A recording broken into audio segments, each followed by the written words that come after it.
বন্ধুরা, তো চলে এসেছি তাজ কিচেনে। আর আজকে বানিয়ে দেখাবো ময়দা দিয়ে পাটিসাপটা রেসিপি। আমরা তো চালের আটার পাটিসাপটা অনেকেই অনেক রকমভাবে খেয়ে দেখেছি, বা খিরসা পাটিসাপটা অনেকেই খেয়ে দেখেছি, কিন্তু নারকেলের পুর দিয়ে ময়দা দিয়ে পাটিসাপটাটা কেমন টেস্ট হয় সেটাকে খেয়ে দেখেছি। তো আজকে এইভাবে বানিয়ে দেখুন, যদি না খেয়ে থাকেন তো এইভাবে স্কিপ না করে পুরোটা দেখতে থাকুন, তাহলে বুঝতে পারবেন কতটা সহজে এই রেসিপিটা বানানো যায়। আর খেতে তো ভীষণ টেস্টি হয়। একবার হলেও বাড়িতে কিন্তু এইভাবে বানিয়ে দেখতে পারেন। তাহলে যদি এইভাবে বানাতে চান তাহলে স্কিপ না করে পুরোটা দেখার অনুরোধ রইল।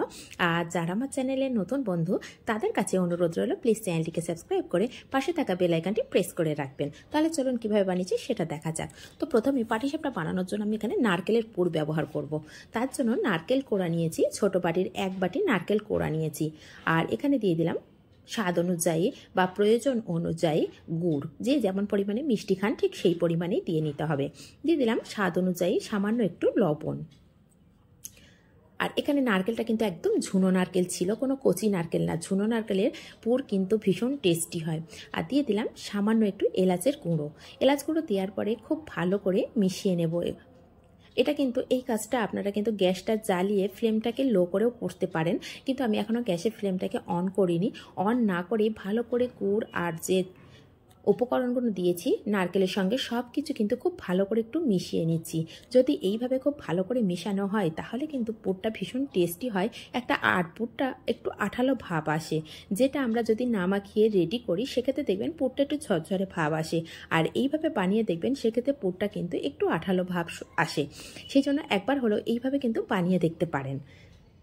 এখন সামান্য সামান্য আমি জল দিয়েছি, এটা আমি ছোট চা চামচে 2 চামচ মতন জল দিয়েছি, দিয়ে খুব ভালো করে মিশিয়ে নিয়েছি। এখন মেশানোটা আমার কমপ্লিট হয়ে গেছে।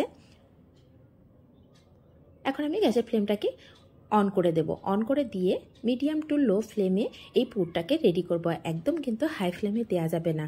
যদি হাই ফ্লেমে দিই সেক্ষেত্রে কিন্তু তলার দিকে পুড়ে যেতে পারে। সেই জন্য মিডিয়াম টু লো ফ্লেমে দিয়েই কিন্তু পুরটাকে আমি রেডি করে নেব। আর পুরটা দেখুন এমনি তো হাত দিয়ে আমি ভালো করে মেখে নিয়েছিলাম, সেই জন্য কিন্তু পাটালিটা একদম মেল্ট হয়ে গেছে। আর সামান্য একটু জল দেওয়া ছিল, তার জন্য একটু রসালো ভাব চলে এসেছে। তো এটাকে হালকা করে আমি শুকনো করে নেব। আর এইভাবে নাড়াচাড়া করতে করতে অনেকটাই শুকনো হয়ে গেছে।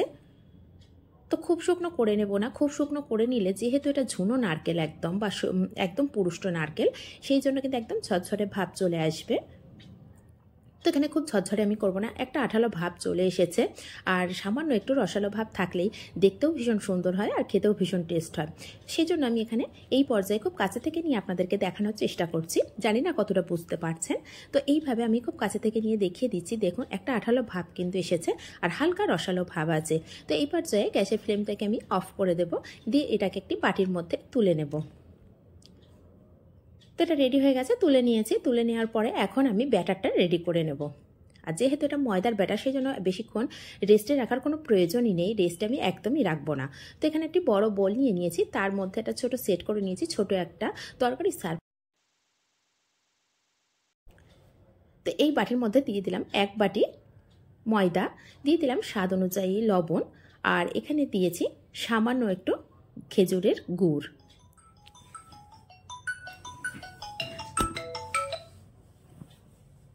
দিয়ে সব কিছু একসঙ্গে একটু ভালো করে মিশিয়ে নিচ্ছি। আর এখানে দিয়ে দিচ্ছি এই বাটির 1 বাটি আর ছোট এই চা চামচে 3 চামচ মতো জল।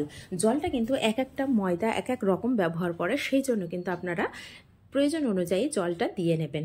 তো এখানে আমি কিভাবে কতটা ঘন করেছি সেটা কিন্তু অবশ্যই দেখিয়ে দিচ্ছি। তো ঘনত্বটা দেখে বুঝতে পারছেন যে কতটা ঘন বা পাতলা হয়েছে। তো প্যারাটাকে সাইড করে রেখে এদিকে একটি তাওয়া বসিয়ে দিয়েছি। এই তাওয়াটা কিন্তু খুব ভালো করে গরম করে নিয়েছি হাই ফ্লেমে। গরম করে নেওয়ার পরে এখন আমি সামান্য অল্প করে জল দিচ্ছি। সরি, এখানে তেল ব্যবহার করেছি, সেটা বলে ফেলেছি জল। তো এখানে তেল দিয়েছি। তেলটা কিন্তু আমার কাছে মনে হচ্ছে পরিমাণে একটু বেশি হয়ে গেছে। আর তেলটা যদি বেশি হয়ে যায় সেক্ষেত্রে কিন্তু যে রুটিটা আমি রেডি করব পাটিসাপটার জন্য সেটা কিন্তু গুটিয়ে যাবে বা একদম ছিঁড়ে যাওয়ার সম্ভাবনা থাকে। সেই জন্য ভালো করে আমি একটু ভালো পরিষ্কার কাপড় দিয়ে মুছে নিয়েছি। আপনারা অবশ্যই টিস্যু দিয়ে মুছে নেবেন যদি পরিমাণে তেলটা বেশি পড়ে যায়। তো এখানে আমি 1 হাতা ব্যাটার দিয়েছি। এই ব্যাটারটা দেওয়ার পরে খুব ভালো করে ছড়িয়ে দিচ্ছি একটা রুটির মতন করে। তো কেউ পাটিসাপটাটা ছোট বা বড় করতে পারেন, সেই পরিমাণে ব্যাটার দিয়ে এইভাবে রুটির মতো করে ছড়িয়ে দিয়েছি। দেওয়ার পরে হালকা করে যখন ওপরের অংশটা হালকা একটু শুকনো হয়ে যাবে, ঠিক সেই পর্যায়ে আমি সামান্য পুর দিয়ে দিলাম। তো খুব সামান্যও দিইনি, যতটা প্রয়োজন ঠিক ততটাই দিয়েছি। এখানে কিন্তু আপনারা কম বেশি করে নিতে পারেন, যদি কেউ পুরটা বেশি পছন্দ করেন সেক্ষেত্রে পুরটা বেশি দিতে পারেন। তো আমি যতটা দিয়েছি আমার কাছে মনে হচ্ছে যেন একদম পারফেক্টভাবে দিয়েছি, এটা খুব কমও দিইনি বা খুব বেশি দিইনি। তো ঠিক হালকা করে হয়ে যাওয়ার পরে একটা সাইড ভাবে ফোল্ড করে দিচ্ছি। আর এই ফোল্ড করার সময় খেয়াল রাখতে হবে রুটিটা যেন খুব ভালোভাবে না রেডি হয়ে যায়। রুটিটা যদি ভাজাটা বেশি ভালো হয়ে যায় সেক্ষেত্রে কিন্তু এই ফোল্ড করতে গেলে কিন্তু খুলে যাবে। সেই জন্য চেষ্টা করতে হবে রুটিটা যখন কাঁচা কাঁচা থাকবে এইভাবে ফোল্ড করে দিতে হবে, তাহলে কিন্তু ছেড়ে যাবে না, খুব সুন্দরভাবে আঠার মতো ফোল্ড হয়ে গেল। আর আঠার মতো কিন্তু দেখুন সামনের অংশটা জুড়ে গেল। ঠিক এইভাবে একটা পাটিসাপটা আমার রেডি হয়ে গেছে। ঠিক একইভাবে আরও একটি রেডি করে দেখিয়ে দিচ্ছি। তো এখানে আরও একটি আমি রুটি দিয়ে দিয়েছি পাটিসাপটার জন্য। তো হালকা করে ওপরের অংশটা একটু হয়ে গেছে, সেই পর্যায়ে আমি পুর দিয়ে দিলাম। আর অবশ্যই রুটিটা দেওয়ার আগে কিন্তু হালকা করে তেল দিয়ে ব্রাশ করে নেবেন। তেলের পরিমাণটা যদি বেশি পড়ে যায় সেক্ষেত্রে অবশ্যই টিস্যু দিয়ে মুছে নেবেন। ঠিক একইভাবে রুটিটা দেখুন একদম হালকা হয়ে গেছে, সেই পর্যায়ে কিন্তু আমি এটাকে ফোল্ড করে নিচ্ছি। আর কতটা কাঁচা কাঁচা ভাব আছে সেটা তো আপনারা দেখেই বুঝতে পারছেন। একদম কিন্তু পারফেক্টভাবে রুটিটাকে আমি বানিয়ে নিচ্ছি না, হালকাভাবে বানানো হয়ে গেছে। ঠিক সেই পর্যায়ে কিন্তু আমি ফোল্ড করে নিচ্ছি। ঠিক একইভাবে সবগুলো আমি রেডি করে নেব। তাহলে কেমন লাগলো, কত সহজে এই পাটিসাপটা রেসিপিটা বানিয়ে নিতে পারলাম সেটা তো দেখেই বুঝতে পারলেন। যারা স্কিপ না করে অবশ্য দেখেছেন তারাই বুঝতে পেরেছেন যে কতটা সহজে আর কতটা কম সময়ের মধ্যে এই পাটিসাপটাগুলো রেডি করে নিয়েছি। আর বিশ্বাস করুন আমরা চালের আটা দিয়েই বানিয়ে থাকি বেশির অংশ, কিন্তু ময়দা দিয়েও কিন্তু একদম খারাপ লাগেনি, খুব ভালো টেস্ট এসেছে। তো একবার হলেও বাড়িতে কিন্তু এইভাবে বানিয়ে দেখতে পারেন।